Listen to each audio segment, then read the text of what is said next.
What would your younger self say about how your family turned out?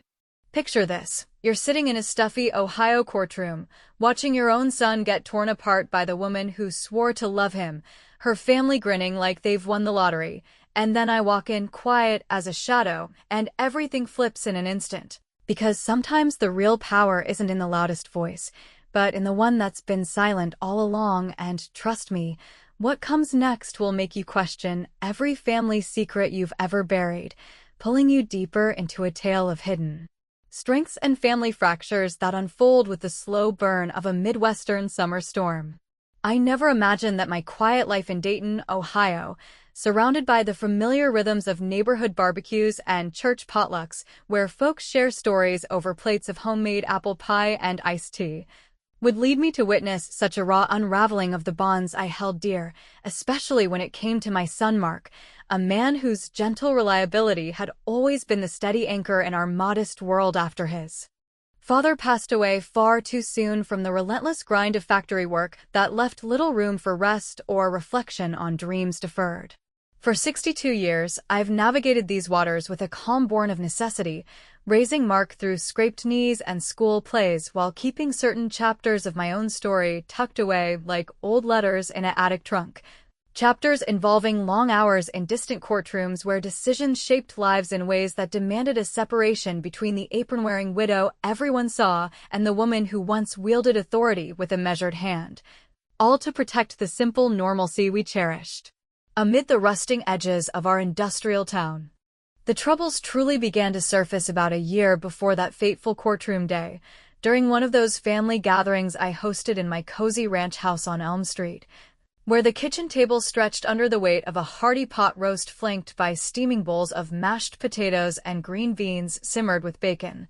The air thick with the comforting scents that usually drew everyone together in laughter and easy conversation until the undercurrents of resentment started bubbling up like overboiled gravy. Lisa, my daughter-in-law with her sharp wit and ambitions that always seemed to outpace the realities of our everyday existence, had been growing increasingly restless in her marriage to Mark, often voicing frustrations about his long shifts at the auto assembly plant where he spent his days welding parts that kept the world moving but left him too exhausted for the social climb she craved. And on that particular evening, as we passed the serving dishes and clinked glasses of cheap red wine, she unleashed a comment that sliced through the pretense like a knife through fresh bread, declaring to the room with a saccharine smile that if Mark invested half the passion he poured into those oil-stained engines into their shared life,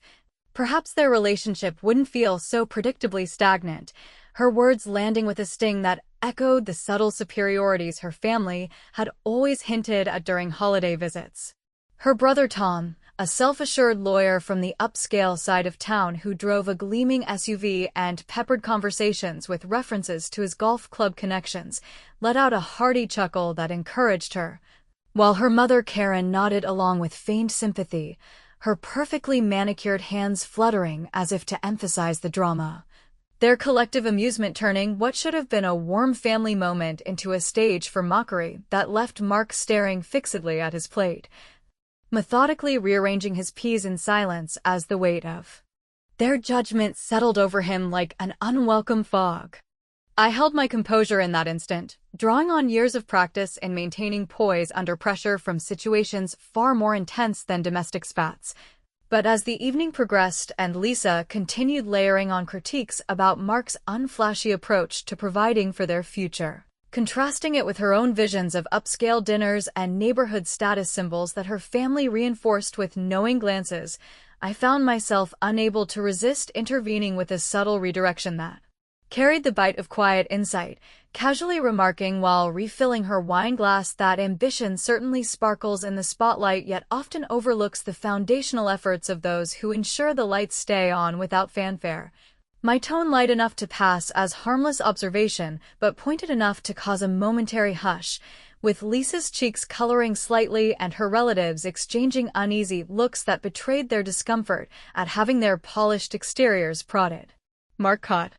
my eye across the table, a flicker of appreciation breaking through his downcast demeanor, though the damage lingered in the air like the faint bitterness of overcooked coffee, and as they departed later with embraces that felt as obligatory as tax filings. I lingered in the empty dining room, my gaze drawn to an old framed photograph on the mantel depicting me in my mid-40s, dressed in a professional suit amid a group of dignitaries at a state conference in Columbus, a relic from one of those extended consulting assignments that Mark had long joked about as mysterious adventures. Unaware of the deeper truths it hinted at regarding my concealed tenure on the judicial bench, where I'd presided over disputes that mirrored the very conflicts now tearing at our family fabric. In the weeks that followed, the discord escalated through a series of strained phone conversations with Mark, who confided details of escalating arguments where Lisa demanded more than the comfortable life he'd built through diligent savings and overtime.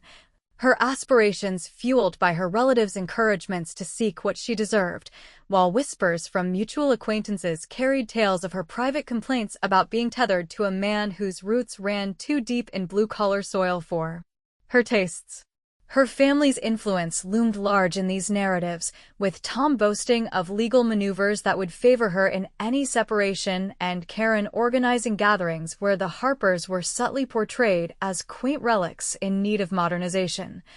Their pride manifesting in invitations that excluded us more often than not, leaving me to ponder the ironies of blood ties that prioritized appearances over loyalty. As the divorce proceedings loomed on the horizon, marked by summonses that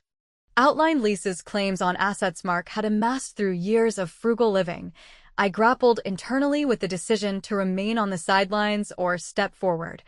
knowing that unveiling fragments of my past could alter the trajectory dramatically yet risked complicating Mark's path to self-reliance, a dilemma that twisted with the moral ambiguity of withholding support to foster growth, even as it chafed against my instincts as a mother who had always prioritized protection above all. By the morning of the hearing, as I dressed in a simple blouse and slacks that blended into the courthouse crowd, my resolve solidified into a plan to attend unobtrusively, positioning myself in the rear pews to observe the unfolding drama without immediate interference, because experience had taught me that the most profound interventions often arrive wrapped in understated presence. And as I steered my reliable old sedan toward the county building under a sky heavy with impending rain, I couldn't shake the anticipation of how Lisa's confident facade might shatter upon glimpsing the unforeseen ally in their midst, setting the stage for revelations that would challenge every assumption her family held dear. Reflecting on the early days of Mark and Lisa's relationship often brings a bittersweet clarity to the fractures that later define their union, particularly when I recall that vibrant autumn wedding 5 years prior, held in the community hall on the outskirts of Dayton, where golden leaves rustled outside under strings of twinkling lights, and the air inside hummed with the lively chatter of relatives from both sides mingling over tables laden with harvest-themed dishes like carved pumpkins, stuffed with cornbread and terrines of spiced cider that warmed the crisp evening, creating an illusion of harmony that masked the undercurrents of mismatched expectations simmering just beneath the surface of vows exchanged with such hopeful fervor. Mark had stood tall in his rented tuxedo, his broad shoulders squared with the quiet pride of a man ready to build a life alongside someone who sparked his world-weary routine, while Lisa glided down the aisle in a gown of ivory lace that caught the candlelight just so, her smile radiant yet edged with the possessiveness that would later fuel her dissatisfactions. Surrounded by her family who beamed with an intensity suggesting they viewed the match as a strategic alliance, elevating their status through my son's dependable nature rather than a pure union of hearts. Her brother Tom had sidled up to me during the reception as the band played soft country tunes, his cologne heavy and his handshake firm as he leaned in with that lawyerly confidence to comment on how fortunate Lisa was to have snagged such a reliable partner, implying with a wink that Mark would need to accelerate his ambitions to keep pace with her drive, a remark I met with a measured response laced with subtle humor by noting that races are often won by the steady marathoner rather than the sprinter who burns out before the finish line, which drew a few appreciative nods from nearby guests, but left Tom shifting uncomfortably, his pride nicked just enough to plant an early seed of awareness that the Harpers might not be as pliable as assumed. As the years unfolded following that celebratory night filled with toasts to enduring love and dances under the harvest moon that seemed to promise stability amid the uncertainties of economic shifts in our region, the initial glow dimmed into patterns of discord that I observed from my vantage as the ever-present mother-in-law, especially during casual drop-ins to their modest starter home, where I'd arrive with baked goods or offers to help with yard work only to sense the growing rift through Lisa's increasingly pointed sighs about the monotony of their routine, her aspirations for a more glamorous existence clashing against Mark's satisfaction with the security of his plant job and weekend fishing trips that kept him grounded in the traditions we'd shared since his childhood. One particularly telling afternoon unfolded on a drizzly spring day about 2 years into their marriage, when I pulled up unannounced with a fresh batch of my oatmeal raisin cookies wrapped in foil, intending to brighten what Mark had mentioned was a tense week, only to pause at the partially open kitchen window where Lisa's voice carried clearly over the patter of rain on the roof,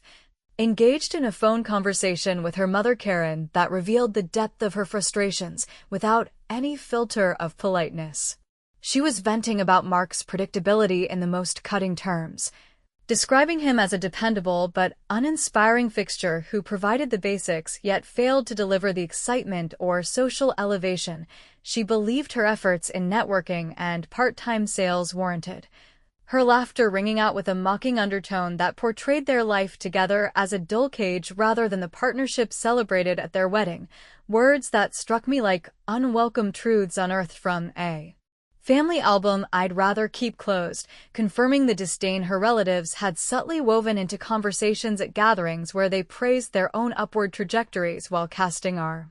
simpler ways as charmingly outdated. Rather than storming in to confront her directly, which would have escalated the situation into unnecessary drama and potentially alienated Mark further from seeking my counsel, I chose a path of indirect influence by waiting until she emerged from the house with forced cheer to accept the cookies, then weaving into our small talk a light-hearted anecdote drawn from neighborhood lore about a couple down the street whose flashy pursuits led to empty nests, while the quiet builders ended up with legacies that outlasted trends, my delivery casual yet pointed enough to make her pause and glance back toward the window as if wondering how much I'd overheard. A clever maneuver that sowed discomfort without overt accusation and left her family's overinflated sense of superiority feeling a tad deflated in the ensuing silence. These incidents accumulated like dust on forgotten shelves, each one contributing to the mounting pressure that propelled them toward separation, with Mark sharing more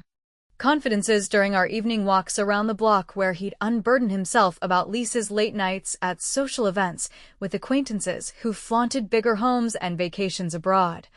events her family endorsed as essential for her growth while dismissing his concerns as small-minded resistance to progress. Throughout it all, I wrestled with the temptation to disclose the concealed facets of my own history, the judicial career spanning decades in state and federal courts, where I'd navigated complexities far beyond domestic squabbles. A path chosen after widowhood to secure our future yet shrouded in secrecy to preserve Mark's perception of me as the nurturing constant rather than a figure of formidable authority, debating whether unveiling such truths might equip him with the leverage to counter her narrative or merely complicate his journey toward independence, an internal conflict that grew more acute as the divorce filings arrived, detailing her demands for spousal support and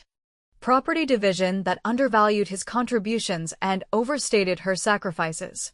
By the time the court date circled on the calendar like an inescapable deadline, marked by anxious preparations of documents and attire that Mark handled with a stoicism masking his inner turmoil, I'd resolved to attend the proceedings in a low-key manner, blending into the periphery of the courtroom gallery to gauge the dynamics firsthand before deciding on deeper involvement. Packing my bag with not just a notebook but also faded mementos from my professional past that might serve as subtle tools if the moment demanded. As the evening before the hearing settled over Dayton with a hush broken only by distant traffic, I sat in my living room reviewing old case files disguised as recipe clippings, the weight of potential revelations pressing on me like the humid air before a thunderstorm, knowing that my presence alone could introduce variables Lisa and her kin never anticipated. Their smug preparations for triumph built on assumptions of our vulnerability that overlooked the quiet reservoirs of strength forged in unshared battles. With the alarm set for an early rise and my mind replaying scenarios of confrontation laced with the witty retorts I'd honed over years of measured silences, I turned out the light,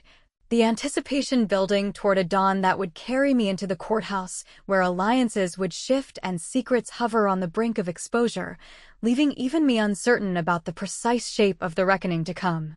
Stepping into the county courthouse that overcast Tuesday morning carried the weight of unspoken histories pressing against my chest like the heavy oak doors that swung shut behind me with a resonant thud.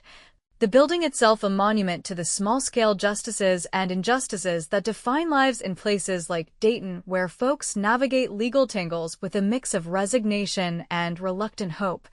Its corridors echoing with the muffled footsteps of attorneys in rumpled suits and families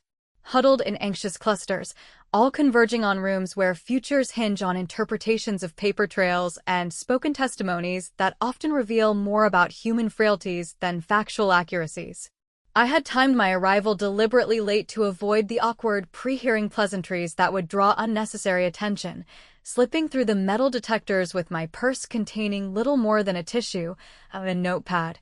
and that worn leather wallet holding identifications from a life I'd compartmentalized away from family eyes, positioning myself in the back row of the gallery where the wooden benches creaked under my weight and offered a clear view of the proceedings without inviting scrutiny from the participants already assembled in the forward seats. Mark sat rigidly at the plaintiff's table, his broad frame hunched slightly in a navy suit that hung a touch loose from recent stresses, flanked by a harried public defender whose briefcase overflowed with disorganized files, while across the aisle Lisa perched with an air of calculated poise in a tailored sheath dress, her posture exuding the confidence of someone who had rehearsed every angle. Surrounded by her supportive entourage that included Tom and his crisp pinstripes whispering last-minute strategies and Karen clutching a monogrammed purse as if it were a shield against unfavorable outcomes, their collective demeanor radiating the smug assurance of a side convinced that their narrative of victimhood and entitlement would prevail against what they viewed as Mark's unadorned simplicity. The judge, Harold Jenkins, a man whose salt-and-pepper hair and wire-rimmed glasses evoked the archetype of fair-minded Midwestern jurists I'd encountered in professional circles during my concealed years on the bench, rapped his gavel to commence the session with a voice gravelly from years of rulings delivered in similar chambers. His courtroom a space of paneled walls adorned with faded American flags and the hum of an ancient air conditioner that did little to dispel the underlying tension, thickening the air like humidity before a rain. Lisa's attorney, a slick operator from Tom's firm with a penchant for dramatic flourishes, opened by portraying the marriage as a lopsided affair where Mark's dedication to his assembly line duties had morphed into neglect, emphasizing her client's sacrifices in maintaining a household that aspired beyond their means while subtly implying his financial opacity had starved the partnership of vitality, words that elicited nods from her family and drew Mark's gaze downward in a defeatist slump that twisted something protective within me, prompting memories of his boyhood resilience tested by playground bullies or economic hardships that he'd overcome without complaint. When Mark's turn came under questioning, his responses emerged halting and defensive, detailing the shared bank accounts and joint decisions on expenses that her side now twisted into evidence of withholding. His voice cracking just enough to underscore the emotional toll, while Lisa took the stand with a performance honed for sympathy, recounting anecdotes of lonely evenings and unfulfilled promises in a tone laced with that familiar mockery she'd wielded at family dinners, claiming he'd prioritized greasy tools over their dreams, her glances toward Tom and Karen seeking affirmation that came in the form of encouraging smiles and subtle thumbs-up gestures that fueled her delivery. As the testimony progressed into examinations of financial records projected onto a flickering screen at the room's front, discrepancies began to surface in ways that caught even the judge's attention, with Lisa's claims of depleted savings clashing against bank statements revealing withdrawals she'd authorized for what appeared as personal indulgences disguised as household needs. subtle deceptions that her attorney glossed over with legal jargon, but which planted seeds of doubt in the proceedings' rhythm, a twist that aligned eerily with cases I'd adjudicated involving marital asset manipulations where the truth often hid in the fine print of ledgers rather than bold declarations. I remained silent in my vantage, observing the dynamics unfold with the detachment of someone versed in such theaters, but during a procedural pause when the bailiff announced a brief adjournment for technical adjustments to the projector, opportunity arose for an understated intervention as Tom passed nearby on his way to confer with his sister, his stride purposeful yet laced with overconfidence that invited a casual interception. Catching his eye with a neutral expression, I remarked offhandedly while adjusting my position on the bench that it's intriguing how some folks craft stories from selective snapshots, much like a mechanic overlooks a loose bolt until the whole engine sputters. My words delivered with a wry inflection that evoked the everyday wisdom of garage conversations without direct accusation, yet pointed enough to reference whispers I'd heard about irregularities in his firm's client accounts, causing him to halt mid-step with a flicker of unease crossing his features before he recovered with a forced chuckle and hurried away, the exchange sowing a ripple of uncertainty that reached Lisa when she noticed his distracted return, her probing whisper to him eliciting a vague reassurance that only heightened her family's subtle shifts from triumphant postures to wary glances. The momentum shifted palpably midway through the resumed arguments when fresh documents were introduced, affidavits from joint acquaintances attesting to Mark's consistent contributions contrasted against Lisa's embellished hardships, prompting Judge Harold to lean forward with a furrowed brow, his eyes sweeping the gallery in a routine scan that locked onto mine with an unmistakable pause, his professional demeanor cracking into one of quiet recognition that transformed his stern countenance into subtle deference, a moment pregnant with the ghosts of past Bar Association events and shared precedents where my rulings under a different professional guise had influenced his own jurisprudence, though the room at large remained oblivious to the undercurrent save for those attuned to such nuances. Lisa registered the exchange as well, her head turning sharply in my direction with a paling complexion that betrayed dawning confusion, while her relatives' encouraging smiles congealed into expressions of puzzled concern, the atmosphere charging with an uncertainty that amplified every rustle of papers and cleared throat. Emboldened yet restrained, I rose during the next evidentiary lull to approach the clerk's station under the guise of providing supplementary character references I'd prepared in advance,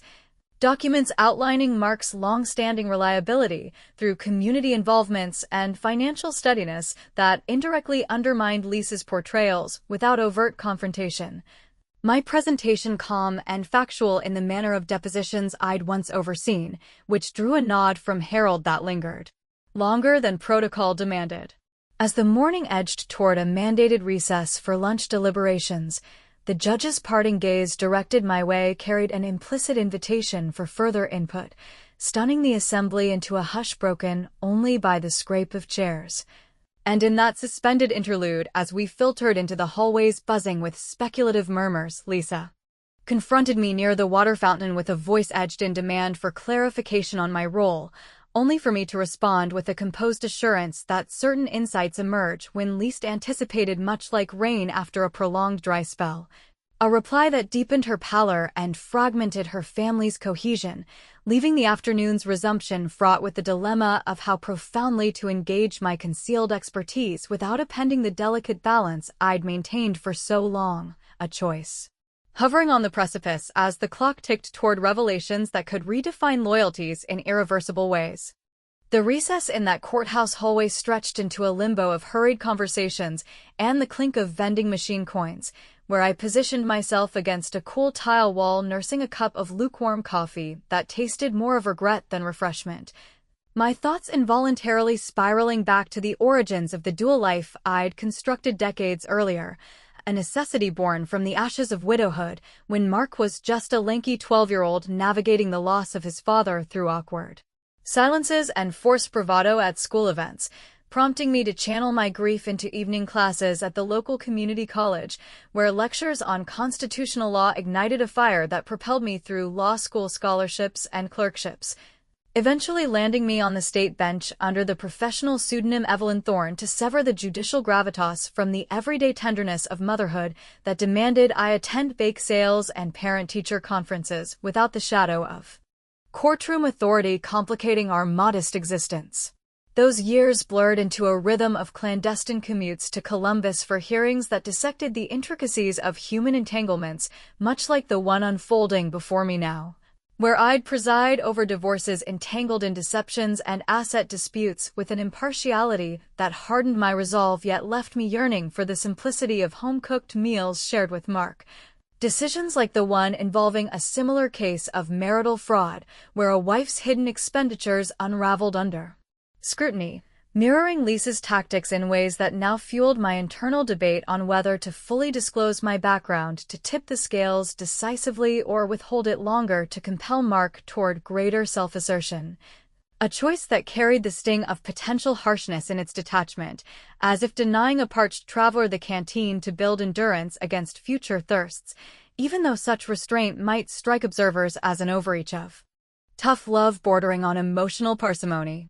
Re-entering the courtroom for the afternoon portion carried the palpable residue of morning revelations hanging in the air like the faint scent of polished brass from the judge's bench, with participants resettling into positions marked by subtle alterations. Mark sitting a fraction straighter after a whispered encouragement from his defender, Lisa's features taut with unresolved irritation from our hallway exchange, and her family clustered closer as if proximity could reinforce their fraying narrative of entitlement against the emerging cracks in their presentation. Judge Harold reconvened the session with a procedural efficiency that belied the undercurrents of deference he'd shown earlier, his voice steady as he invited closing examinations on the financial exhibits that dominated the docket,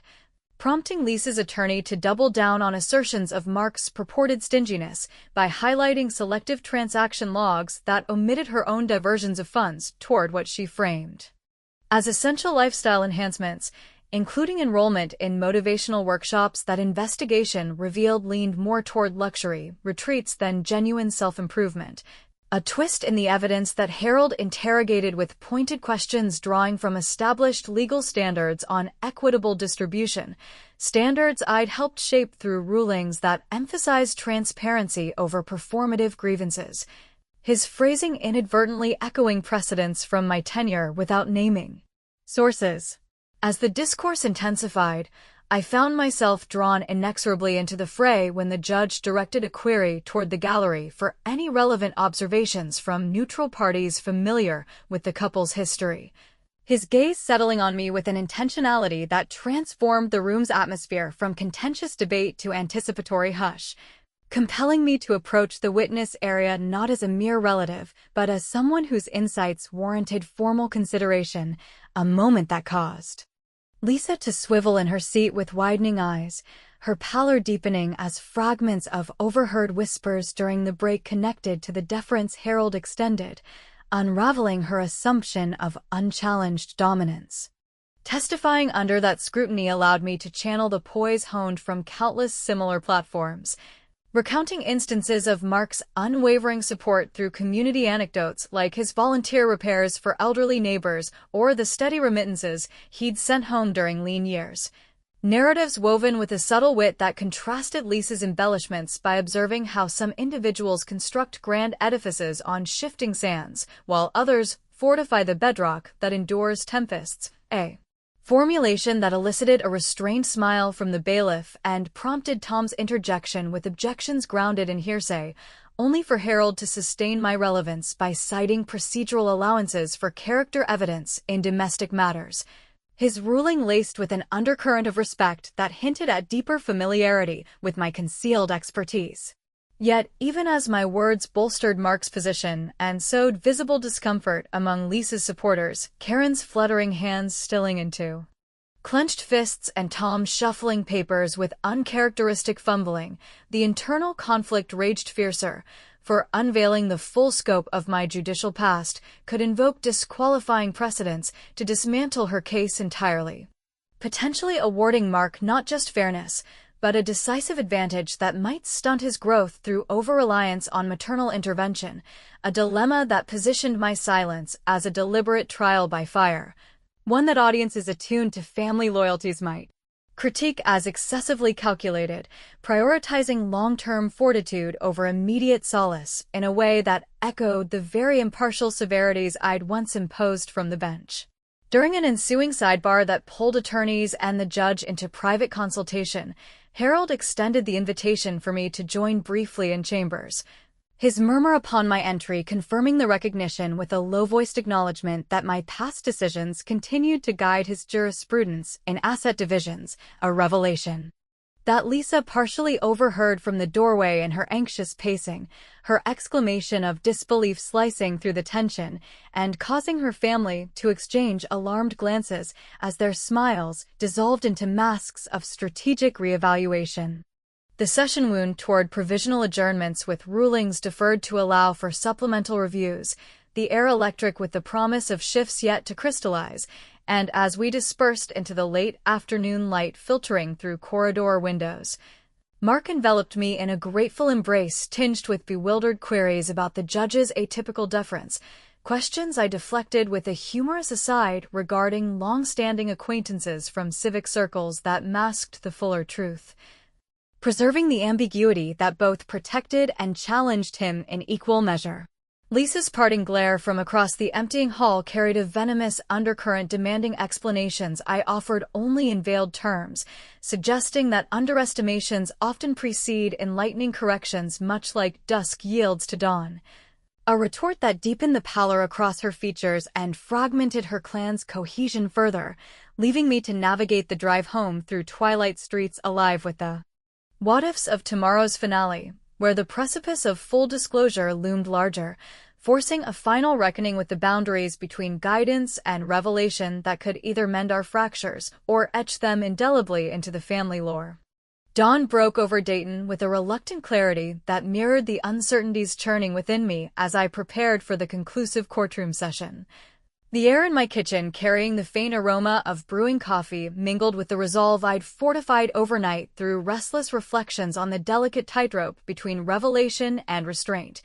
knowing that today's proceedings would demand a culmination of the poised interventions I'd initiated without fully unleashing the arsenal of my concealed judicial legacy, a balance struck to empower Mark's autonomy while delivering a measured reckoning to those whose arrogance had long overshadowed our family's quieter strengths. Arriving at the courthouse amid a light drizzle that pattered against the windshield like hesitant applause, I navigated the familiar corridors now charged with the residue of prior day's tensions, settling into my gallery seat where the wooden slats bore the imprints of countless anxious waits, observing as the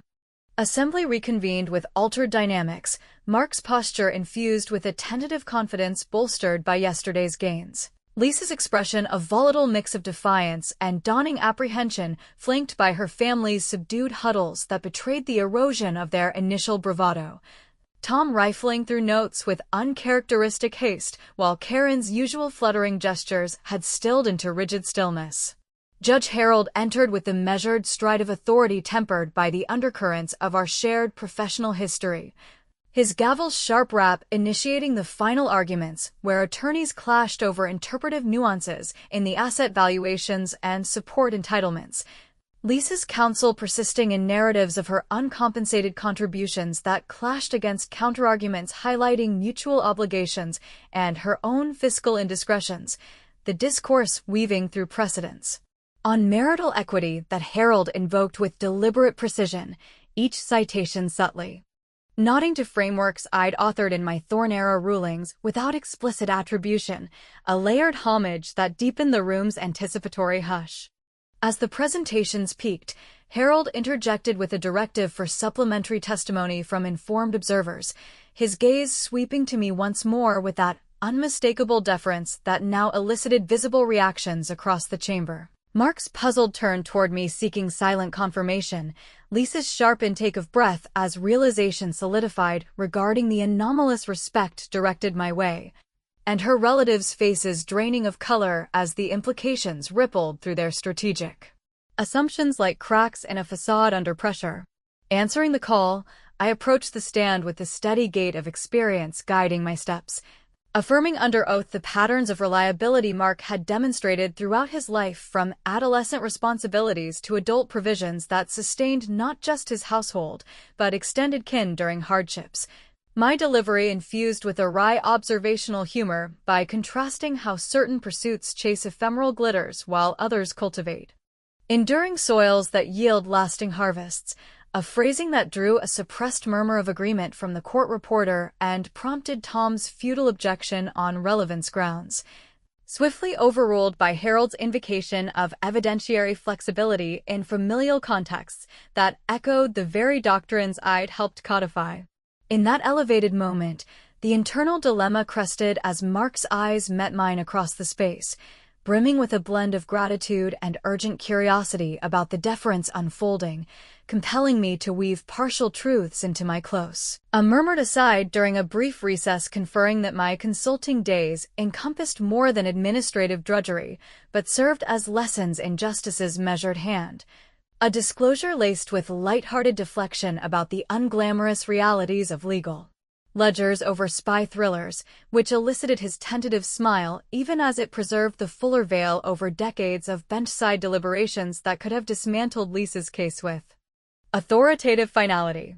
The revenge crystallized subtly yet satisfyingly as Harold synthesized the testimonies into his ruling, allocating assets with an equity that curtailed Lisa's alimony demands and affirmed Mark's foundational claims. His rationale threaded with references to enduring principles of fairness, drawn from landmark decisions that indirectly spotlighted my influence, a masterful pivot that left Lisa blanching in her seat as the gavel affirmed the balance,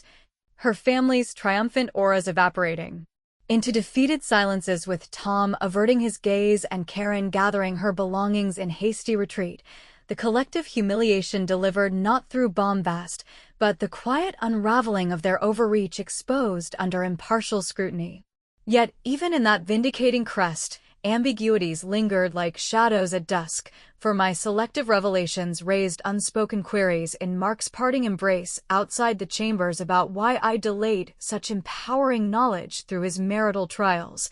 A choice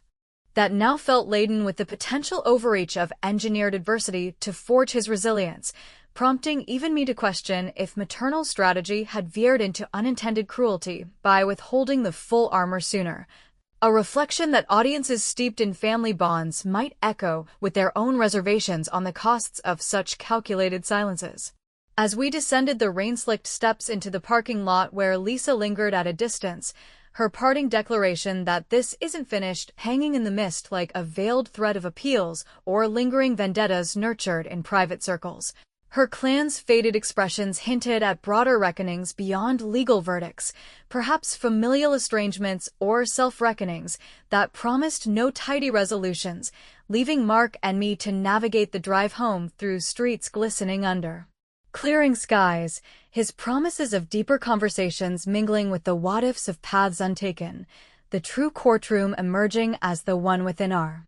enduring ties where half-revealed truths judge us ongoing, fostering a thought-provoking openness to forgiveness, growth, or guarded continuations that echo indefinitely into the uncharted ahead.